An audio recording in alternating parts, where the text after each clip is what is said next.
Vladimir Poutine pensait avoir la stratégie parfaite pour la guerre en Ukraine. Du moins, il pensait avoir la stratégie parfaite, après que sa tentative initiale de s'emparer de l'Ukraine en une semaine ait complètement échoué. La Russie devait simplement épuiser l'Ukraine par le nombre. Finalement, la défense s'effondrerait, et la Russie pourrait prendre l'Ukraine rapidement après. C'était il y a plus de 3 ans. La Russie n'a fait que des gains territoriaux minimes depuis lors, surtout si l'on considère ses pertes importantes. Poutine fait face à une guerre plus longue que prévu, révélant son incapacité à tenir ses promesses. Les échecs massifs de Poutine dans la guerre en Ukraine déchirent la Russie, et l'avenir s'annonce sombre pour le pays de Poutine. John Foreman résume la situation simplement lors d'une interview accordée à Times Radio, le 10 octobre. Foreman, attaché de défense du Royaume-Uni à Moscou, et Kiev de 2019 à 2022, comprend Poutine mieux que la plupart hors de Russie. Il a une opinion claire sur l'échec de Poutine en Ukraine.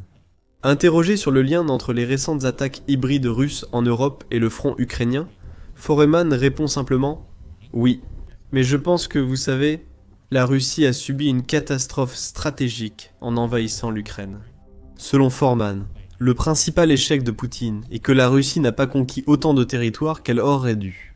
2025 a été une année difficile pour Poutine. Comme le souligne Foreman sur la Russie,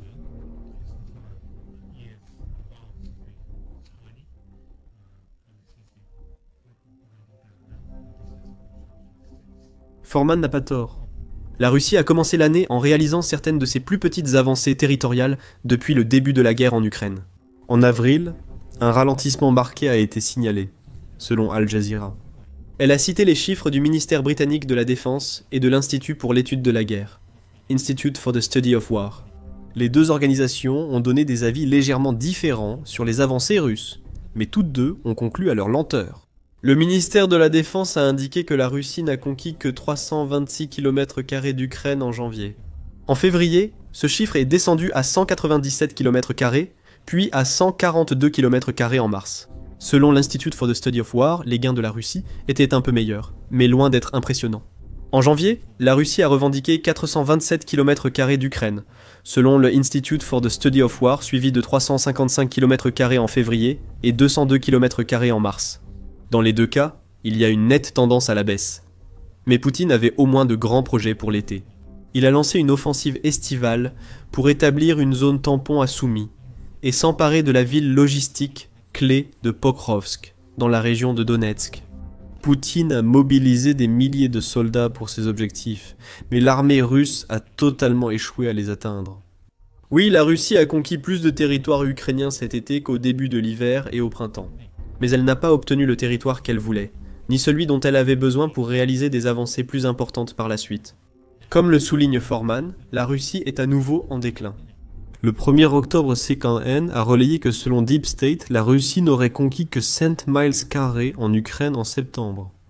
Ce sont les mêmes chiffres qu'au début de 2025, preuve d'une nouvelle erreur de Poutine. Pire encore, selon Deep State, ces chiffres montrent à quel point la guerre de Poutine en Ukraine se passe vraiment mal. Le mois dernier, l'ennemi a occupé 44% de territoire de moins qu'en août, selon Deep State. Au cours du mois, les Russes ont réussi à occuper 0,04% de la superficie totale du pays, portant le chiffre total à 19,04%. Bien sûr, la Russie essaie de présenter tout cela sous le jour le plus positif possible. À la sortie du rapport Deep State, la Russie affirmait avoir conquis environ 5000 km², soit 1930 milles carrés de terres en Ukraine cette année. Même ce chiffre, aussi gonflé qu'il puisse paraître, n'est guère impressionnant pour la Russie. Selon le 8 octobre, la Russie a franchi le million de pertes cet été, et compte déjà 281 000 soldats perdus, un chiffre en hausse, en 2025. Et cela sans même mentionner que l'Ukraine a repris de nombreux territoires depuis la fin de l'été. Ce sont des échecs massifs pour tout le monde, sauf pour Poutine. Et peut-être que le plus grand échec du dirigeant russe, c'est qu'il ne montre aucun signe de vouloir changer de cap. La paix n'est clairement pas la priorité de Poutine, a déclaré Foreman à Times Radio.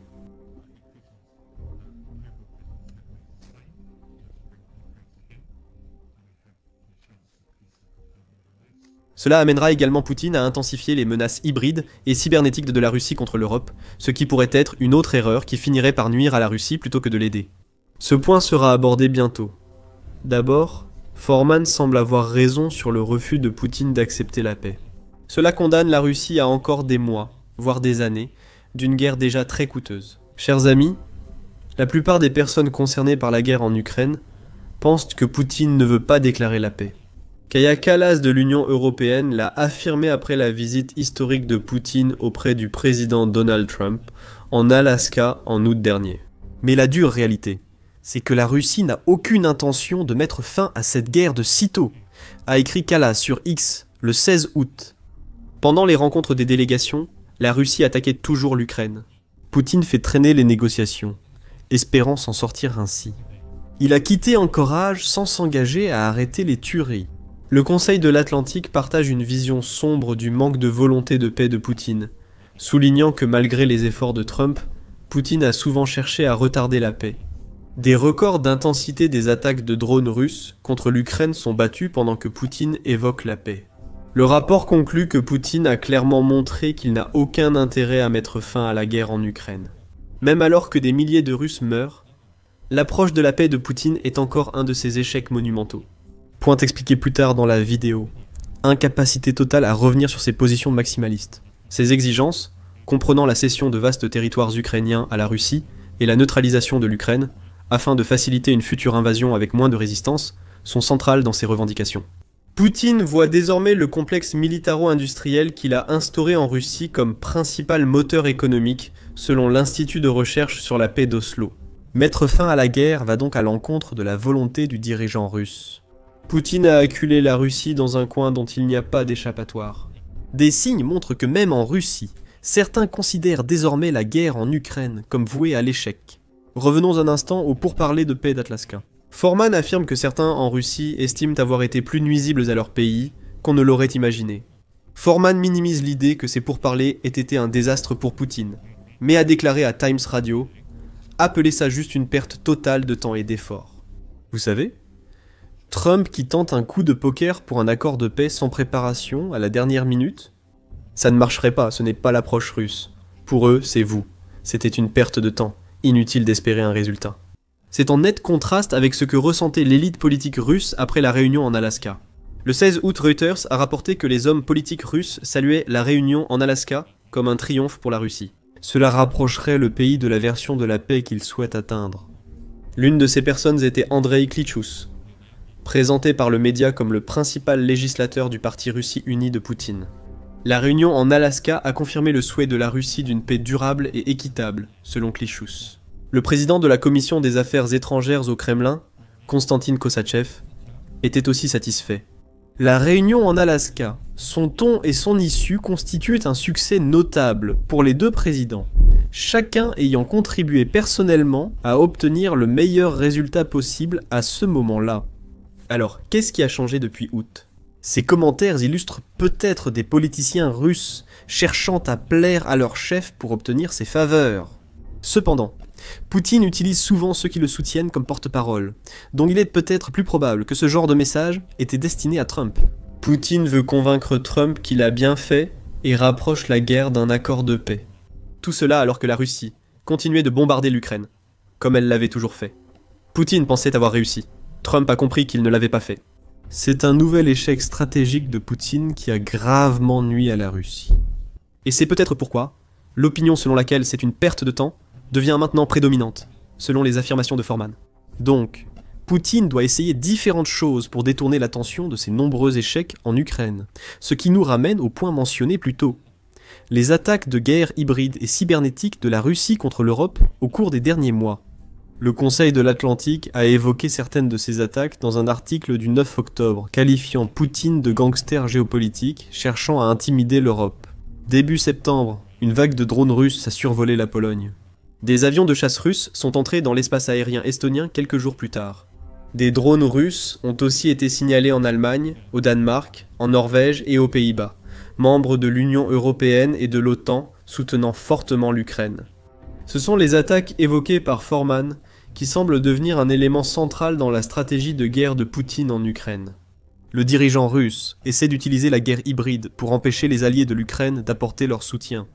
Comme l'a souligné le président ukrainien Volodymyr Zelensky le 12 octobre, Poutine tente aussi de détourner l'attention occidentale de la guerre en Ukraine. La Russie profite maintenant du moment. Le fait que le Moyen-Orient et les questions intérieures de chaque pays reçoivent une attention maximale, a écrit Zelensky sur X, il n'a pas tort. Foreman a aussi indiqué à Times Radio le probable futur plan russe pour l'Europe.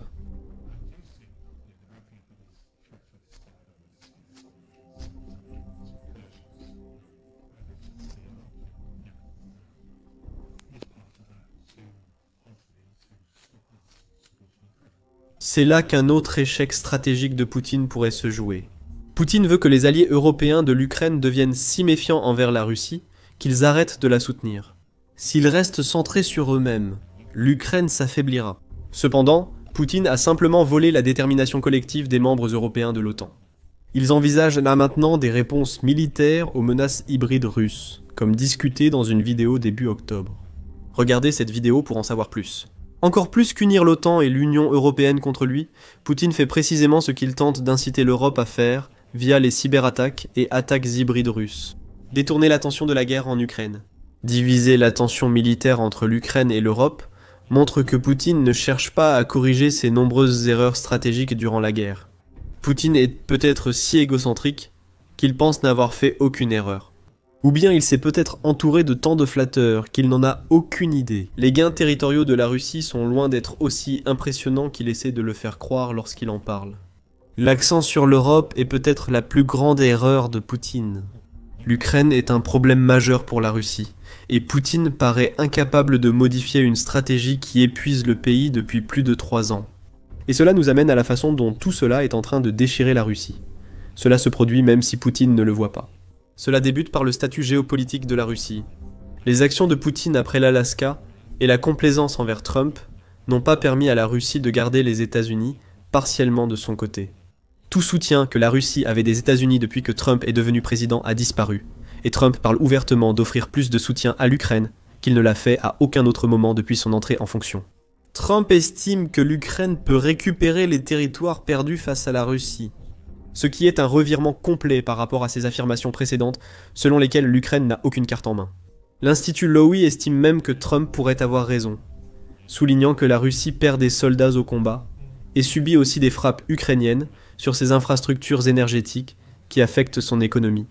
L'Associated Press ajoute que Trump affirme désormais qu'il envisage d'envoyer des missiles Tomahawk à l'Ukraine. Ces missiles peuvent parcourir environ 1500 miles, ce qui mettrait toutes les parties concernées de la Russie dans la ligne de mire de l'Ukraine. En supposant que Trump aille jusqu'au bout. C'est une grande supposition, bien sûr. Trump parle peut-être simplement pour montrer à Poutine ce qui pourrait arriver si le dirigeant russe ne coopère pas. Même ainsi, le changement de rhétorique des États-Unis montre clairement l'échec de Poutine à manipuler les Américains, à un jeu qu'il pensait gagner. Le sujet des frappes contre les infrastructures énergétiques de l'Ukraine a été mentionné il y a un instant. Celles-ci ont été étendues. Le 5 octobre, The Economist a rapporté que l'Ukraine avait frappé environ la moitié des principales raffineries de pétrole de la Russie, rien qu'en août et septembre, en notant qu'autant que 40% de la capacité de raffinage de la Russie a été mise hors service. Les exportations d'essence diminuent. C'est pareil pour le diesel, et dans beaucoup de régions russes, les pénuries d'essence forcent les gens à faire la queue et limitent la quantité achetée par client. Ces attaques contre les raffineries pourraient aussi impliquer les États-Unis, portant un nouveau coup à la certitude de Poutine d'avoir manipulé Trump. Le 12 octobre, Reuters a rapporté que le Financial Times affirme que les États-Unis fournissent des renseignements à l'Ukraine. Cela permet aux frappes à longue portée ukrainiennes de viser des cibles efficaces. Reste à voir dans quelle mesure cela est vrai. Mais l'Ukraine a indéniablement connu un immense succès avec ses frappes. L'Ukraine atteint ses cibles la plupart du temps, et cela peut être parce que les États-Unis lui donnent désormais un coup de main. Ce type d'attaque ne détournera sans doute pas Poutine de sa trajectoire vouée à l'échec en Ukraine. Lorsqu'on lui demande s'il pense que ces frappes entraîneront des problèmes économiques pour la Russie, Foreman souligne que Poutine peut accroître la dette, réduire d'autres dépenses et utiliser la réserve nationale russe. Il ajoute que le fait que des pays comme la Chine et l'Inde achètent du pétrole russe, ainsi que la Corée du Nord qui fournit des armes à la Russie, tout cela joue en faveur de Poutine. Mais même avec toutes ces réserves, Foreman dit toujours à Times Radio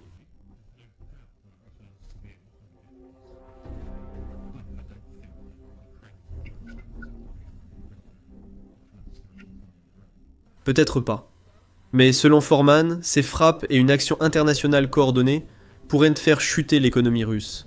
Outre les sanctions, certains au sein de l'Union européenne semblent y prêts à agir pour vraiment nuire à la Russie. Débloquer les avoirs russes gelés afin que l'Ukraine puisse les utiliser. Une telle mesure aidera évidemment l'Ukraine, qui fait face à sa propre pression économique. Cependant, cela privera également la Russie d'une autre de ses bouées de sauvetage économique, montrant encore comment les échecs de la guerre de Vladimir Poutine en Ukraine ont inversé la situation géopolitique contre son pays. L'Union européenne débat encore de l'utilisation de ces fonds russes gelés. Le Straits Times rapporte que les dirigeants de l'Union européenne pourraient utiliser ces avoirs pour accorder un prêt de 140 milliards d'euros, environ 150 milliards de dollars, à l'Ukraine. Mais ce genre d'action ne pourrait avoir lieu que si les différents dirigeants de l'Union européenne s'unissent pour prendre la décision. Car l'unité est l'antidote aux efforts de Poutine pour pousser les nombreuses nations européennes à se concentrer sur elles-mêmes plutôt que sur l'Ukraine.